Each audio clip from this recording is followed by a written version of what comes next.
Assalamualaikum warahmatullahi wabarakatuh, teman-teman semua. Ya, jumpa lagi dengan saya di channel New Galbay Pinjol. Kesempatan kali ini seperti biasa, teman-teman, banyak juga yang bertanya apa sih resikonya kalau nggak bayar pinjol. Nah, di kesempatan hari ini berdasarkan saya melihat detailnya di suatu media sosial, nama websitenya hukumanonline.com ya.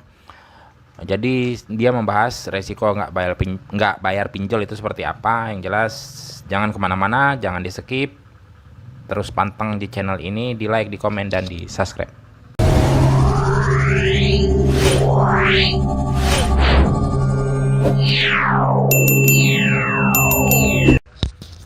Oke, teman-teman semua, ya apa sih resikonya gitu, karena banyak sekali yang bertanya, yang ketakutan, takut dibawa ke penjara dan lain-lain. Ini saya jawab dengan jelas di sini ya. Resikonya kalau nggak bayar pinjaman online, saya bicara di sini pinjaman online yang resmi terdaftar di OJK atau diawasi pemerintah ya. Jadi jawabannya, hal ini berkaitan dengan kewajiban debitur untuk melunasi utangnya kepada debitur secara umum. Utang piutang diatur dalam pasal 1754 KUH Perdata yang berbunyi, ini perdata ya.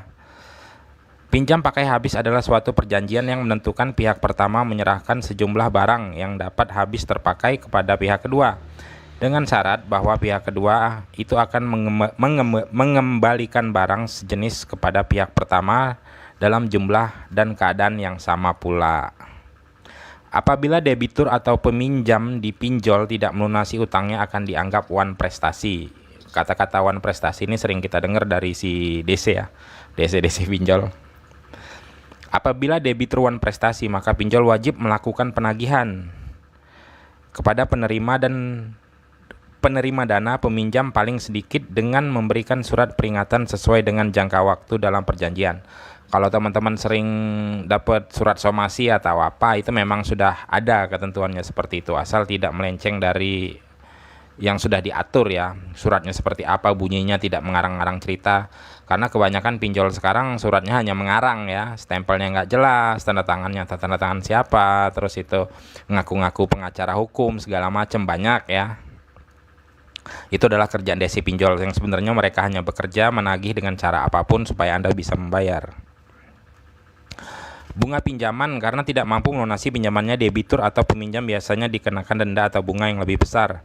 Meskipun dalam pinjol resmi OJK dilarang mengenakan predatory lending atau praktek pemberian pinjaman dengan syarat ketentuan bunga dan atau biaya-biaya yang tidak wajar bagi penerima pinjaman. Namun pinjol legal biasanya tetap menentukan bunga atau denda keterlambatan pembayaran yang dihitung per hari.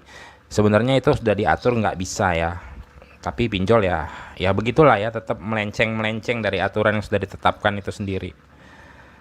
Per tahun 2022 OJK telah menetapkan bunga pinjol legal ya, bunga pinjol resmi OJK sebesar 0,4% per hari, termasuk biaya-biaya pinjaman multiguna konsumtif dengan tenor pendek, misalnya kurang dari 30 hari. Sementara untuk pinjaman produktif bunga sekitar 12% sampai 24%.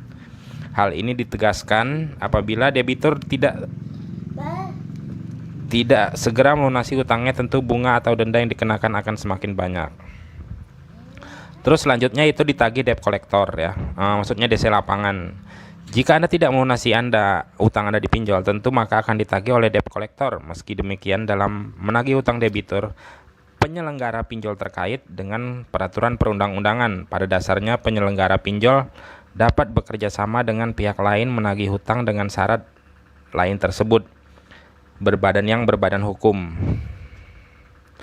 punya izin dari instansi berwenang. Maksudnya kalau debt collector datang ya punya izin SPPI gitu, ID card kerja, surat kuasa yang mengatasnamakan Anda, bukan satu surat untuk 1000 nasabah. Itu nggak usah ditanggepin, yang begitu diusir saja. Biarin adu argumen saja secara benar ya, yang penting Anda itu benar. Jadi debt collector datang tuh ada 3 syarat mutlak ya. Sertifikasi debt collector ya, SPPI. Terus itu ID card kerja, samakan dengan KTP-nya sama dengan tidak. Nanti ID card kerja foto siapa, KTP nama siapa, beda-beda kan. Nah, terus yang ketiga yaitu surat penagihan. Surat penagihan itu tanggalnya dan lain-lainnya harus sama dengan dia datang ya. Itu harus atas nama Anda sendiri, bukan untuk satu surat untuk atas nama orang banyak, bukan.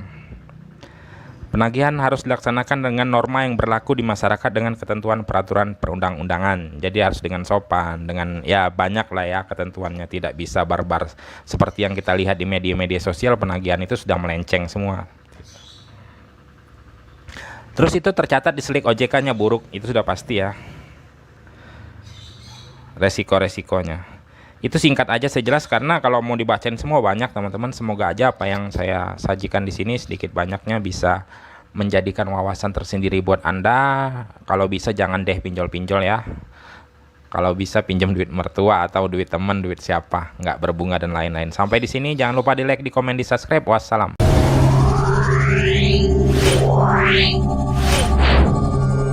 Yeah.